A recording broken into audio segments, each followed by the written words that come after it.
Just picked up this Bolens 8 horsepower 26-inch snow blower.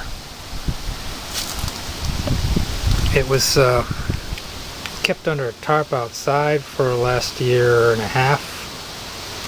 Previous owner didn't know much about it. Her ex-husband had it dropped off, and she said the tires, it would need new tires. This one was flat. Put air in it, but it was leaking right out the valve stem. Took it apart, and there was actually a piece of sand stuck in the valve, which I cleaned out, and now it's mostly holding air. So it doesn't actually need tires. So that's good news. Everything was pretty stiff, all the controls. The skids are worn out. This auger is stuck to the shaft. I'm hoping that I can free it up. It's probably rusty, like everything. This one's loose enough.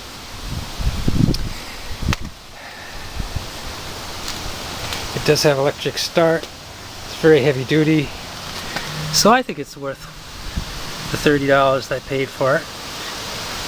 Let's see, the hose is actually a pretty good shape. Gas hose.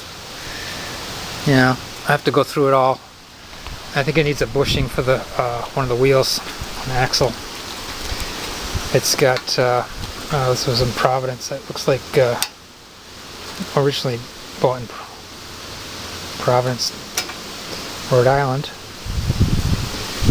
Could use a couple of little bumpers for these controls.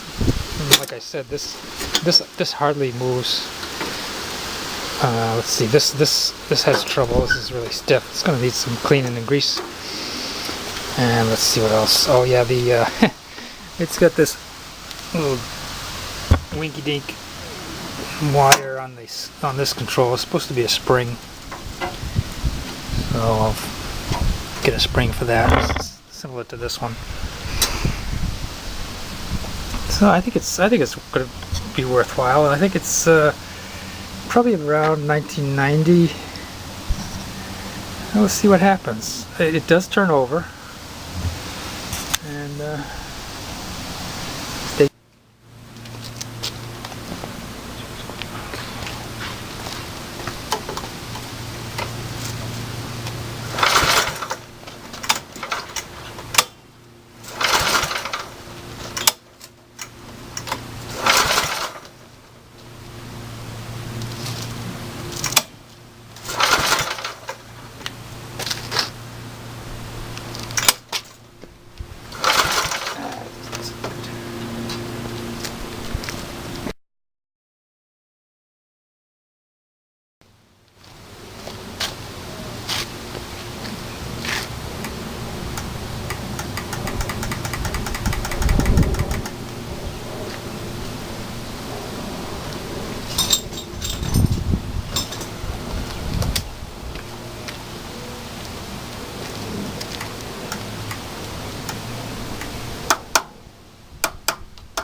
That didn't work.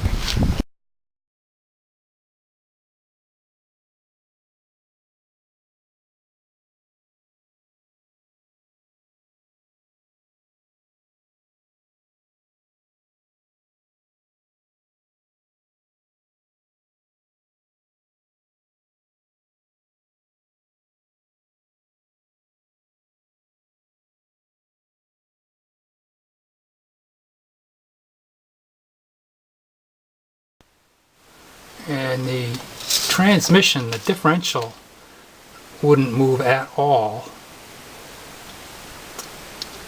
And to service it, normally these two shafts will separate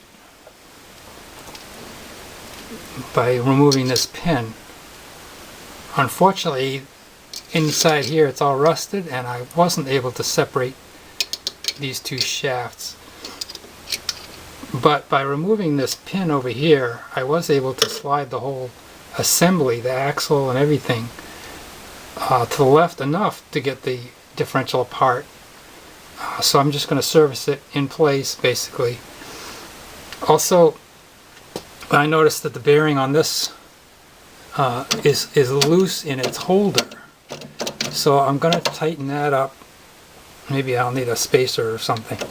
But the bearing itself looks decent enough. This wheel doesn't look too good, so I'll probably get a new one. This is the malfunctioning starter. It's got a missing ground, but that doesn't matter a whole lot. I found that I could get it to go a little bit. Sometimes if I rotated the shaft, but even then it ran like rough. So I took it apart. The switch was working okay. This side looked alright, the brush is in decent shape. But when you look at this end, you can see right around here there's damage on the rotor. The windings on this actually show a little bit of signs of possible overheating, a little darkness. Not too bad.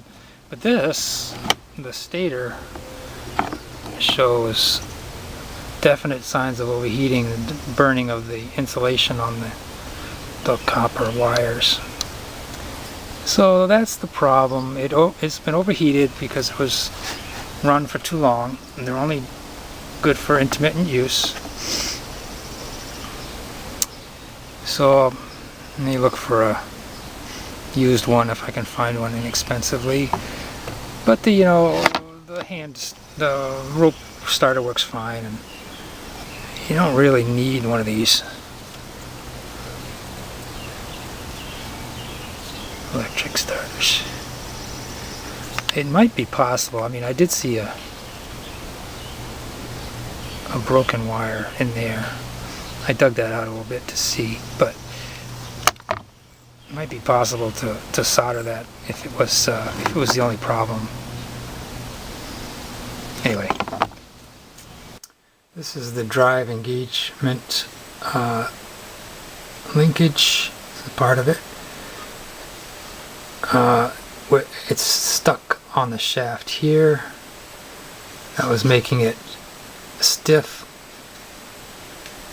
so that it wouldn't disengage by itself, and I would like to fix that, because otherwise it doesn't stop driving when you let go of the lever.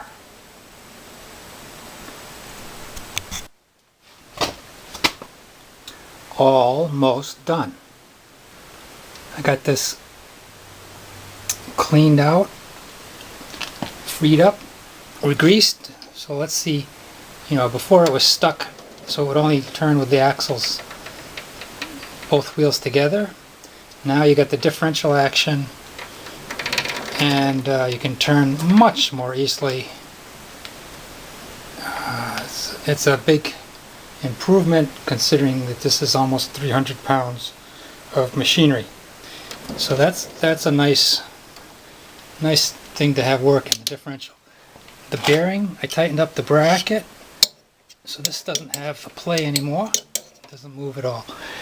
The disengagement of the drive over here works as it should. It just pivots right on the shaft. Returns very readily by the spring action. Let's see, in the speed control, reversing, that goes nice and smoothly over the full travel. Now that all the rust has been removed and it's been lubricated properly. So I'm very pleased with the results. I'm still probably going to replace the wheel just because it's got a little bit missing, and it's, you know, it's probably from 90, so it's like 28 years old. So that's I'm very pleased with the results of this. Got some other things to clean and lubricate, like the chute, but it's a really nicely heavy-duty, nicely made machine.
Now it's all cleaned, lubricated, and adjusted. You can see there's the speed up there.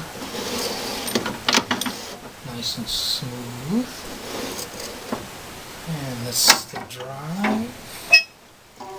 Engage the drive. That's the new drive disc. Friction disc, as you can call it. So there you go.